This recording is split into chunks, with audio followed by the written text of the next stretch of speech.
सभापति महोदय, हम कटौती प्रस्ताव के पक्ष में बोलने के लिए खड़ा हूं।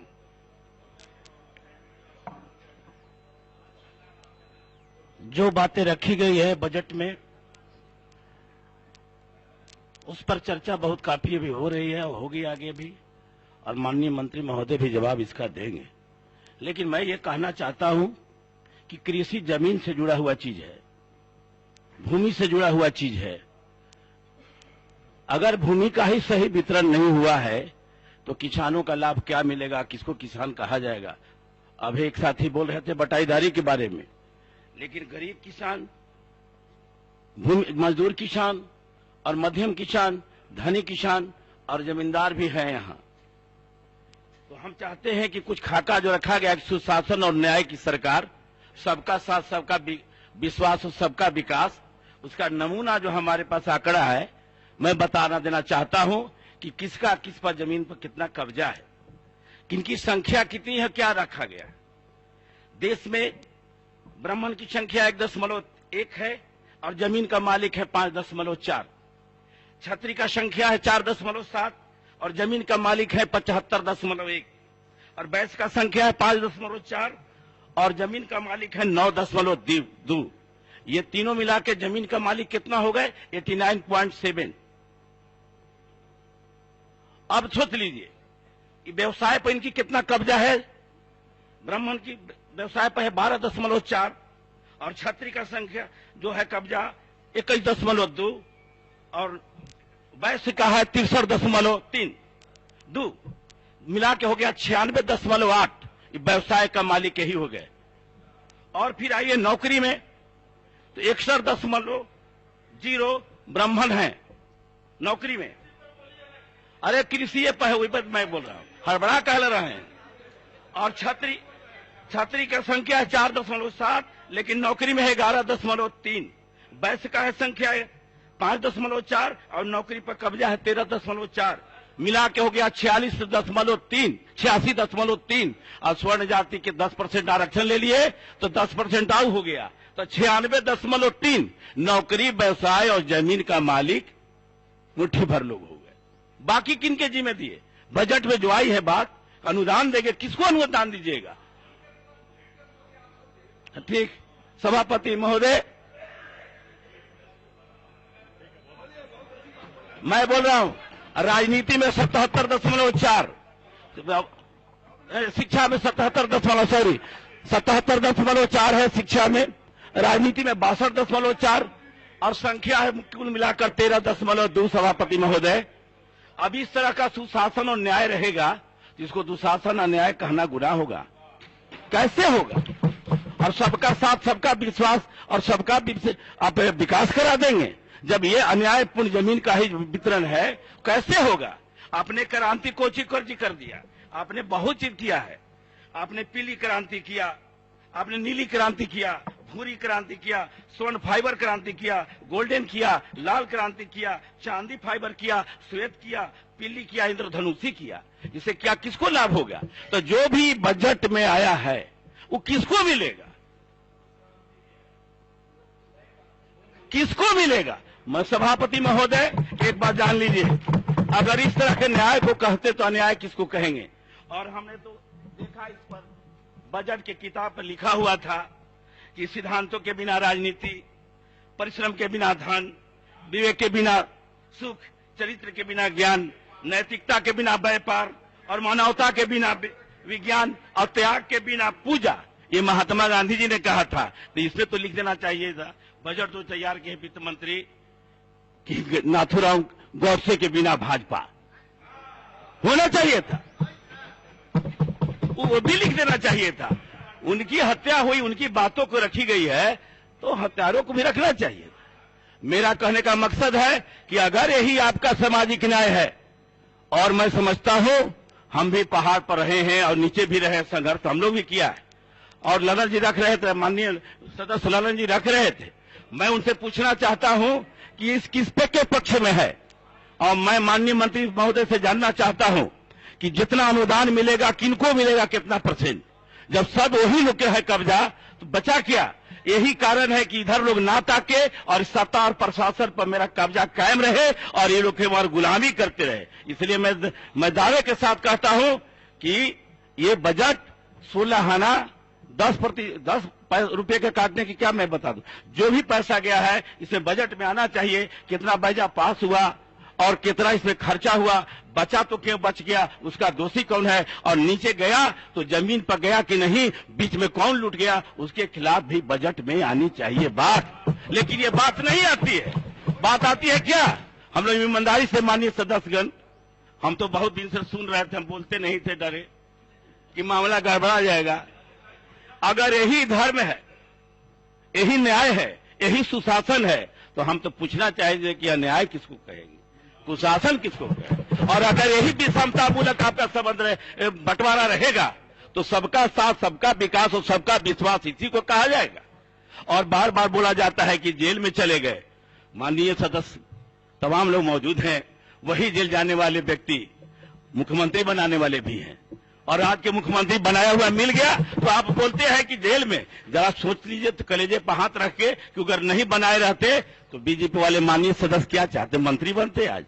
वो भले पलट गए, लेकिन मेरा कहना है ये साफ शब्दों में कि अगर इसी तरह से आपकी राजनीति चलेगी इस देश में तो 72 वर्ष नहीं, हमने सुना था कि लोग प्रजातंत्र द्वारा प्रजा के लिए प्रजा की सरकार।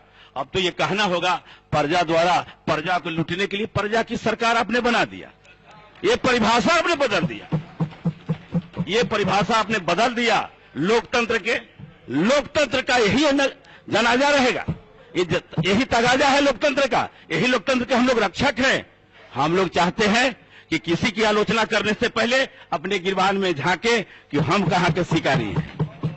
और आदरणीय नेताजी को आप लोग बोला करते हैं, आज जीवित है, जिन लोगों को उधर पूछ हो रहा है उनको ही खिलाफ में पूछ हो रहा है। अगर वो नहीं रहते तो उधर उनका सीट भी नहीं मिलता, मैंने तोड़ने का काम ही नहीं। तो नेता हमको कैसा चाहिए, गुलामी वाला चाहिए, हुंकारी भरने वाला चाहिए। माननीय सभापति महोदय, हमको लगता था बोलने में कि हम लोग हिचकते थे कि बोलने में किसी को ये चीज आई बात, हम और रखना चाहते हैं। आपने कहा कृषि मनुष्य का सबसे स्वास्थ्यप्रद, सबसे उपयोगी और सबसे नेक रोजगार है, जॉर्ज वाशिंगटन लिखे हैं, आपका सर्वे किताब में लिखा हुआ है। कृषि बिहार जैसी अर्थव्यवस्थाओं के लिए मुख्य सहारा है, जो उनकी खाद्य सुरक्षा, रोजगार और ग्रामीण विकास को सहारा देती है। यह 3/4 से भी अधिक आबादी को सहारा देती है। रोजगार पैदा कराने के अलावा यह उद्योगों के लिए कच्चा माल उपलब्ध कराती है, खाद्य आपूर्ति में वृद्धि करती है और गरीबी निवारण में सहायता करती है। क्या इसी विषमतामूलक बंटवारा जमीन का अब कृषि का रोड मैप बना रहे हैं? आप बनाइए जमीन का वितरण का रोड मैप, तब आपको पता चलेगा कि हम कहां रहेंगे, वो आप कहां रहेंगे। रोड मैप बनाइए, जमीन का वितरण का पहले बनाइए। हम खेती करना जानते नहीं है, कोई खानदान उनका खेती नहीं किया, सबसे ज्यादा खेत के मालिक है। हम समूचे खेत पूर्वज से आज तक खेती कर रहे आ रहे, हमको एकदम मालिक नहीं है। तो मेरा कहने का मतलब है कि अगर इसी तरह से विषमतामूलक जमीन का बंटवारा, नौकरी का बंटवारा, शिक्षा का बंटवारा आपने क्या नहीं किया, निजीकरण कर दिया, आरक्षण खत्म कर दिया बिना संशोधन के, निजीकरण कर दिया आपने, सब खत्म कर दिया। जब मंडल आयोग को लागू करना तब 40 वर्ष लगा, वही आधा अधूरा मिला, और 10% का हुआ तो 10 मिनट में हो गया और लागू भी हो गया। तो मेरा कहने का मकसद है कि अगर ये आपकी भंडाफोड़, अगर इसको आपको चुनौती देना है तो दीजिए, हम तैयार हैं। आरएसएस का एजेंडा कुछ और है, अखिल भारतीय ब्राह्मण महासंघ का एजेंडा और है, और बीजेपी का एजेंडा और है। कुल मिलाकर यही है कि हम मुट्ठी भर लोगों के पीढ़ी दर पीढ़ी जो राज करते आए हैं, शासन और प्रशासन और सत्ता पर कब्जा उत्पादन के साधन पर रहे, और तमाम लोगों में फूट डालकर आप राज करना चाहते हैं। अगर जिस दिन पर्दा खुल गई, और खुलने वाली ही है, इसलिए सही और गलत का कसौटी व्यवहार होता है। अपना पहचान और इतिहास को हमने मिटाया। आपने नाम कब नहीं बदला? द्रविड़ से कह दिया दास, दास से कह दिया अनार, अनार से कह दिया दानव, दानव से कह दिया असुर, असुर से कह दिया अवर्ण। कितना नाम बदले हैं, आप बदलिए। नाम बदलना ही चाहते हैं तो बदलिए। हिंदू शब्द नहीं था कभी, कोई किताब में आपने नहीं लिखा है। अगर लिखा है तो फारसी शब्द में है, किताब में आपका धार्मिक में नहीं है, वो भी नाम बदल दीजिए कि हम हिंदी संस्कृत में क्या कहेंगे, वो भी नहीं नाम अपना नाम बदला यार। फिर देव, फिर सूर, फिर सवर्ण, सवर्ण में 3 पाठ कर दिए, वह ब्राह्मण क्षत्रिय वैश्य, और तीनों शक्ति ले लिए। ब्राह्मण को दे दिए मठ के गति, बौद्धिक शक्ति ले लिया, राजगति क्षत्रिय को दिया, राजनीतिक शक्ति ले दिया, और वैश्य को दे दिया सेठ की गति और धन की शक्ति ले लिया, दौलत के ले लिया। हम लोग के क्या बचा, हमको शूद्र के रूप में बांटा तो सेवा के गति दिया कि हमको सेवा करके जीवित रहो, और इसी को बात कहते हैं। मनुस्मृति में आपने लिख दिया कि सारा संसार देवता के अधीन है, और देवता मंत्र के अधीन है, और मंत्र जो है ब्राह्मण के अधीन है। इसी धरती पर सर्वश्रेष्ठ ब्राह्मण देवता हुआ। आपने लिख दिया कोई पाप काम करे, कोई काम करे गलत, अन्याय करे, उसको सजा नहीं होगा। यही मनुस्मृति आप लाना चाहते हैं। और जहां संविधान में, रुकिए, मैं कहना चाह रहा हूं आपसे,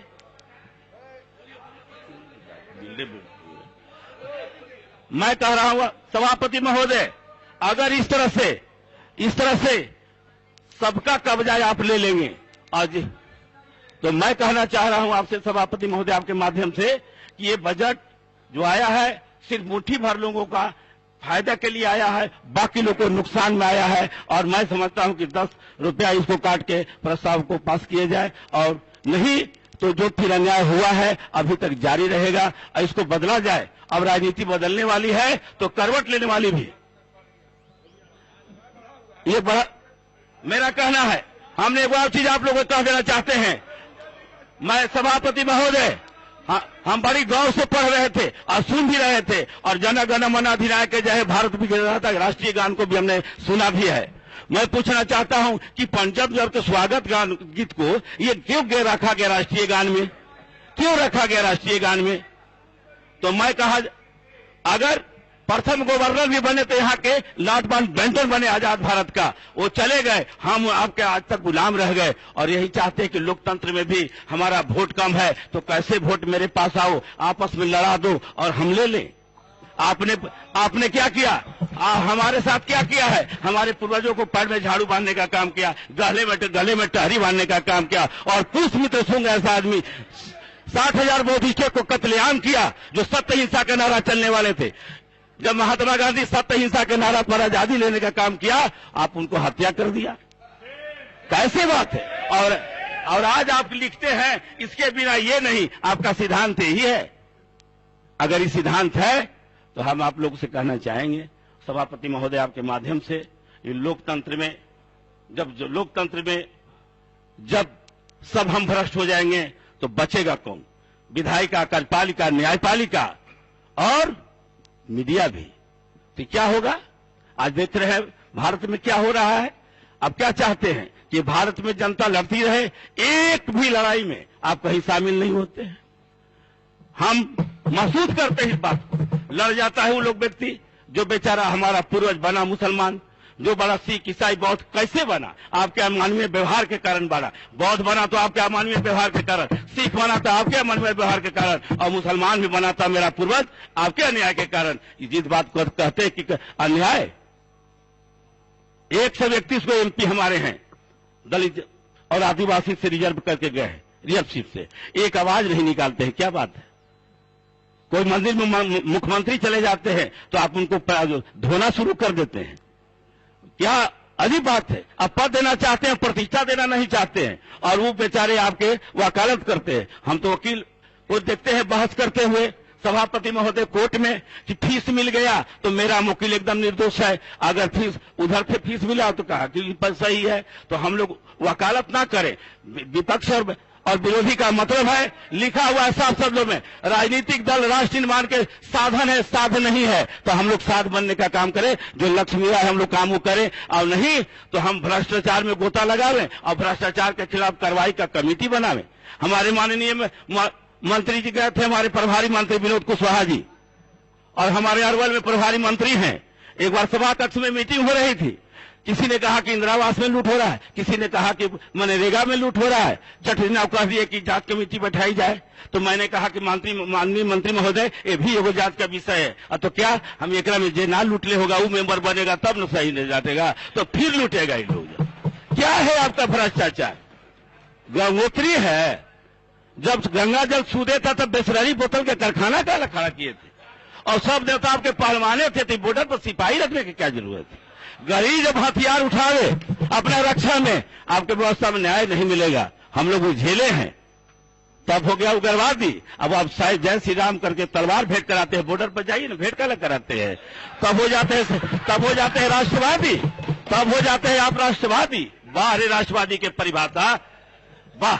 आप भी सनातन धर्म, आप भी वैदिक धर्म, सिंधु घाटी के सभ्यता आपने नाश कर दिया। जहां मानववाद था, प्रेम और दया था, राजा प्रजा एक था, भाग भाग स्वर्ग नरक की मान्यता नहीं थी, और उसको आपने बर्बाद कर दिया। अब बर्बाद किसको करना चाहते हैं? अब लोग सचेत हो गए हैं, जानकार हो गए हैं। जिस दिन इतिहास को जान जाएंगे, बहुत मुश्किल है, बहुत मुश्किल है, फिर जगह नहीं है। अंग्रेज को तो इंग्लैंड भागने का जगह था, आपका कहीं जगह नहीं बचेगा, आपको कहीं जगह नहीं बचेगा। इस बात को समझना होगा। ज्यादा अगर हम बराबर हिस्सा अगला सरकार हम चाहेंगे, हमारे विपक्षी दल नेता का अगर मौका मिल गया, और मैं समझता हूं कि मिलने वाली है, तो मैं कहता हूं कि जितनी हिस्सेदारी है, जितनी जिनकी भागीदारी है, सबको बराबर हिस्सा में सारा चीज को वितरण करने की बात की जाएगी। आप कहां से नौकरी देंगे? सब तो ले लिए, तो देंगे किससे? किसको देंगे? इसलिए इसको समझना होगा। और नहीं समझिएगा, मैं किसी को द्वेष भावना से नहीं बोल रहा हूं। मैं विधायक बना हूं, मैं आज तक मैं बोला कि मैं जीत गया हूं।